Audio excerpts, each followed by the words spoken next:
Hi everyone, it's Paula MacLean again, and this is the module that everyone has been waiting for. It's probably one of the most kind of stressful parts of organizational management, and that's the whole area of risk management and liability.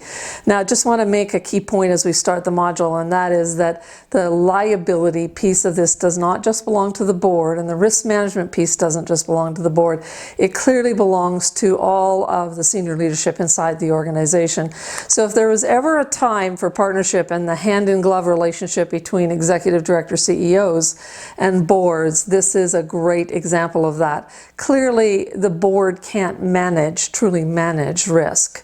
That's a senior management responsibility, but the accountability and the responsibility for ensuring that it happens goes forward clearly to the board as well. So let's talk a little bit about what risk management is. Risk management is an ongoing process. It's not a, well, we're doing our risk management now, we're doing our risk management plan, and then we have activities, and we have this kind of color-coded thing that usually comes out, and it's got boxes and squares, and sometimes it's on a spreadsheet, sometimes it's a chart in a Word document.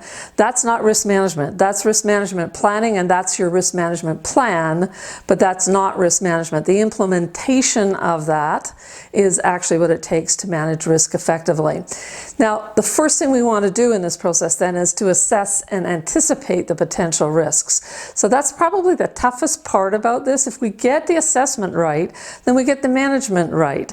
And so overlooking risks or estimating the importance of a particular risk, the impact of a particular risk, can really cause us to spend time and energy and go down too many rabbit holes. So one of the greatest challenges when we're assessing risk and trying to anticipate the things that might cause us the most risk, which are the ones we'll prioritize to take action to prevent and deal with. That is probably one of the most challenging pieces of this, and it needs more heads than one. So senior management is doing operational risks, board is doing potential governance risks. Clearly, we need a group of people working on this together. So it is also unique to your organization's work.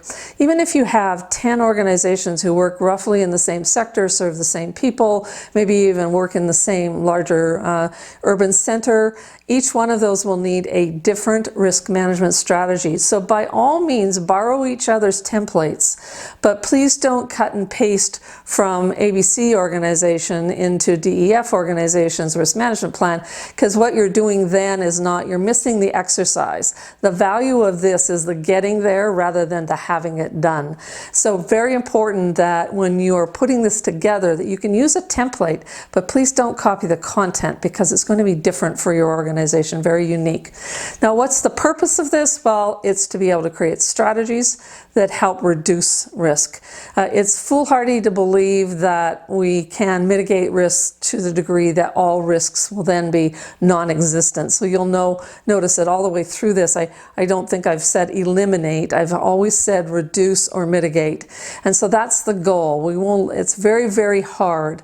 Even if you're 100% of the time a very safe driver, you cannot mitigate all risk, because there's a whole bunch of other drivers out there that could be gunning for you. So the whole idea here is to control and manage the things that we can, to anticipate them, to put good strategies in place. And I want to give you one caution, and that is I have seen in organizations the whole risk management planning process overwhelm and overtake the organization. Yes, we need to be concerned about safety. Yes, we need to be concerned about anticipating things and being ready. But you will never, ever be able to travel on a summer holiday or a winter holiday without some element of risk. And you cannot travel as an organization, nonprofit or for-profit, you cannot travel without some element of risk. You are always going to have that experience. So what we are trying to do is anticipate, plan for, and then mitigate to the degree that is possible. And I'm going to ask for saner heads. There is enough when it comes to risk management. By all means, don't gloss it over and say, nope, that's not really a risk, or we've done enough, planning for that one. Make sure you're thorough. But the other thing is don't let it overwhelm you. This can be something that actually distracts managers and distracts leaders inside the organization from doing quality service, from doing the stuff that we're supposed to do to fulfill our mission. In no mission or vision anywhere does it say mitigate risk. Right? That's simply an operational and board responsibility that we have to take care of. Now, the type and significance of risk then differs a lot in terms of how each organization operates. So it differs based on the size. You can imagine that running an environmental organization has entirely different risks than an organization that serves people with developmental disabilities than compared to a national sports organization. So depending on the part of the not-for-profit world that you are involved in, you're going to find different risks, and you're going to have to assess and interact with those risks to prevent them in different ways. So if you use some examples that are on your slide here, operating a bottle depot, very different than operating residential services to people with disabilities. Offering counseling supports to victims of crime is very different than providing palliative care. This is wonderful about the whole nonprofit world, how incredibly diverse we are, which is really different than offering detox services for people who are addicted to substances. So we need to understand that we can't copy and paste because we are so different. We need to take a very homemade and very grassroots kind of perspective of what our organization really does. Now, risks may also vary in terms of a couple of different things. First of all, the probability or the likelihood that a particular event will take place. If you're a nonprofit organization that is specializing in flying people up in airplanes and letting them jump out and parachute to the ground, that the probability of serious injury is substantially greater than if you are a driving Miss Daisy not-for-profit that takes seniors to their doctor's appointments and grocery shopping. So we don't have absence of risk in either case, but remember the probability of risk is something we need to assess. The second thing is the impact of an event when it occurs. Is the impact high? And for those of you that just took my plane and parachute jumping analogy and then talked about impact, I didn't want to go there, but nevertheless, we have then the likelihood and then we have the impact. If the impact is small and the likelihood is low, then we are not likely going to have 20 or 30 strategies to mitigate that risk. If the likelihood is high and the impact is moderate to high, we clearly need to focus on that, and that area of risk reduction or risk management becomes a priority for us. And the third one is the ease of which the probability may be reduced or eliminated. So it is sometimes very easy to mitigate risk. For example, the risk of slipping and falling when you go down the steps in the middle of the winter time in the world part of Canada that I live in is quite high. The probability is quite high. The impact is very high. People could in fact be seriously injured, but the ability for us to actually mitigate that risk is very easy. It's very simple, right? Shovel, use the non-slip sand or de-icer or whatever. So the mitigation of the risk is quite simple, which means in a very few steps with very little money, with very little time, we can figure out how to really reduce that risk from ever having happened. Now, the identified risks then we want to prioritize based on these three characteristics and figure out, and you can create a weighting system. An organization that I do a fair amount of work with says probability from 1 to 4, 1 to 5, impact from 1 to 4, 1 to 5, ease of mitigation, 1 to 4 or 1 to 5, and then you total that up. The higher the number, the more likelihood you are to prioritize that in your risk management planning to say this is a high priority for us to take a look at. Even if you don't use numbers, and I'm always aware that when we quantify things, when we put numbers on things, that we end up with something we think is real. So if you end up with something that says 15, you think, oh, that's really, really high. Well, the reality is it may not be that high. So what you need to think about is the conversation that goes into assessing the probability, the impact, and the ease of which something is mitigated. Now, when we think about it, we then say, if we want to put things in order, that's good. Reality is you should take the top 10 or so and do them all. So I wouldn't suggest that we do a numerical system and then only pick the top 3. And it depends on the part of the sector that you're involved in. If you're in a high risk area of not-for-profit life, you may pick 20 things that you need to attend to. If you're small, fairly local, and you don't provide anything that relates to a big risk items, then you might find that 3 or 4 or 5 areas to mitigate risk is appropriate. Remember, you're going to do this year over year over year, so if you update this one or 2 years, it's easy then to add in some more as they come to your awareness, or as you then say, well, we've got the top 10 covered for this year, we're going to then move our way down and do the next 5 or the next 10.